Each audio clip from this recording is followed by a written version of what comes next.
بسم اللہ الرحمن الرحیم۔ تاریخ میں ایک بزرگ کا واقعہ ملتا ہے۔ حضرت عبداللہ بن زید رحمہ اللہ علیہ ایک بہت بڑے بزرگ تھے۔ ساری عمر انہوں نے نکاح نہ کیا۔ ایک مرتبہ حدیث پڑھا رہے تھے کہ حدیث پڑھتے پڑھتے اس کے سامنے ایک ایسی حدیث بھی آئی جس کا مفہوم یہ تھا کہ جنت میں کوئی بھی مسلمان جو نکاح کی عمر کو پہنچا اور نکاح نہ کیا یا نکاح کی عمر کو نہیں پہنچا، فوت ہو گیا اور مسلمان ہونے کی حالت میں فوت ہوا، تو جنت میں اللہ تبارک و تعالی مسلمان مرد اور عورتوں کا نکاح کر دیں گے۔ جب یہ حدیث پڑھی تو اس نے سوچا کہ دنیا میں تو میں نے نکاح نہیں کیا اور جنت میں تو ہونا ہی ہونا ہے، تو جنت میں میری بیوی کون ہوگی؟ اللہ تبارک و تعالی سے دعا مانگی کہ جنت میں میری بیوی کون ہوگی، مجھے خواب میں دکھلا دیں۔ ایک رات دعا مانگی، دوسری رات دعا مانگی، کچھ نہیں ہوا، تیسری رات دعا مانگی تو خواب میں ایک عورت کو دیکھا جو کالے رنگ کی تھی، حبشہ کی رہنے والی حضرت بلال حبشی کے علاقے کی۔ اس نے کہا کہ میں میمونہ ولید ہوں اور میں بصرہ میں رہتی ہوں۔ صبح تہجد کے وقت حضرت کی آنکھ کھلی، تہجد پڑھا، صبح کی نماز بعد میں ادا کی اور فوراً وہ نکل پڑے، بصرہ پہنچے۔ بصرہ کے لوگوں نے دیکھا تو شاندار استقبال کیا، چونکہ حضرت کا نام بہت بڑا مشہور تھا، بہت بڑے بزرگ تھے اللہ تبارک و تعالیٰ کے۔ تو انہوں نے پوچھا حضرت بنا اطلاع کیے آپ ایسے ہی پہنچ گئے؟ تو حضرت نے کہا کہ کچھ کام تھا، یہاں کوئی میمونہ ولید رہتی ہے؟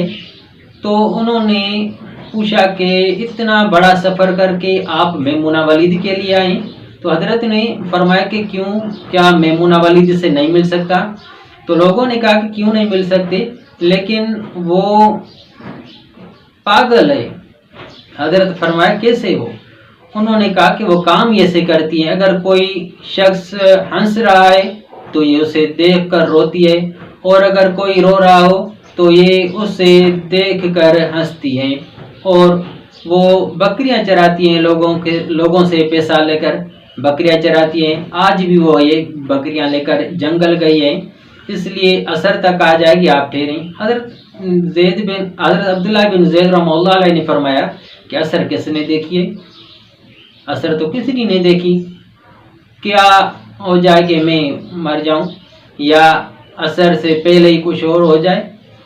تو لوگوں نے کہا کہ حضرت جنگل میں نہ جائیے، وہ بہت بڑا خطرناک جنگل ہے۔ حضرت گئے جنگل کی طرف، لوگوں سے پوچھا جنگل کس طرف ہے، وہاں گئے تو دیکھا کہ واقعی بہت خطرناک جنگل تھا، اور وہ دل میں اس عورت کی مردانگی کو داد دے رہے تھے کہ اتنا خطرناک جنگل اور اتنے خطرناک جنگلی جانور، وہاں یہ عورت کیسے گئی ہے؟ وہاں پہنچے تو دو حیرت انگیز منظر دیکھے۔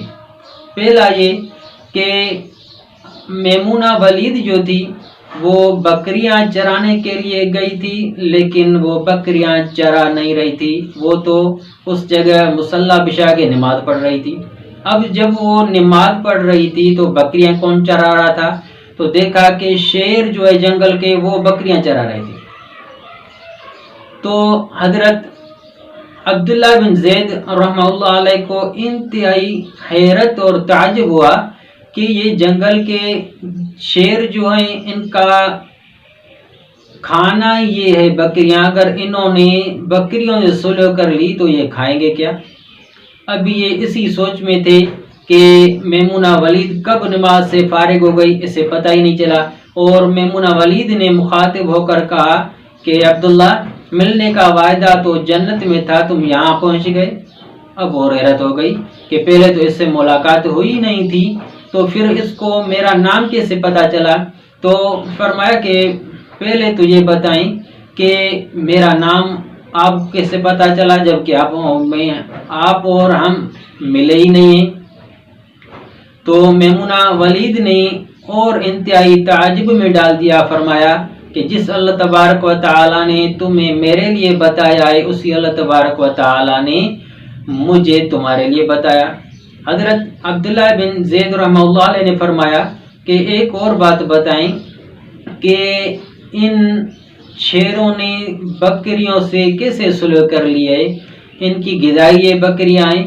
تو میمونہ ولید نے فرمایا جب سے میں نے اللہ تبارک و تعالی سے سلوک کر لیا ہے اس وقت سے جنگل کے شیروں نے میری بکریوں سے سلوک کر لیے، میں یہاں نماز پڑھتی ہوں اور یہ بکریاں چراتے ہیں۔ بکریوں کے مزاج میں شرارت ہوتی ہے، کبھی ادھر بھاگتی ہیں کبھی ادھر بھاگتی ہیں، تو یہ شیر جو ہیں ان بکریوں کو پکڑ کر پھر یہاں لاتے ہیں۔ تو ہمیں بھی چاہیے کہ ہم بھی اللہ تبارک و تعالیٰ سے سلوک کر لیں، یہاں ایسا نہ ہو کہ دیر ہو جائے اور ہماری زندگی پوری ہو جائے۔ اللہ تبارک و تعالیٰ سے سلوک کر لیں، نمازیں پڑھیں اور نیک کام کریں۔ اللہ تبارک و تعالیٰ ہمیں نماز پڑھنے کی توفیق عطا فرمائے۔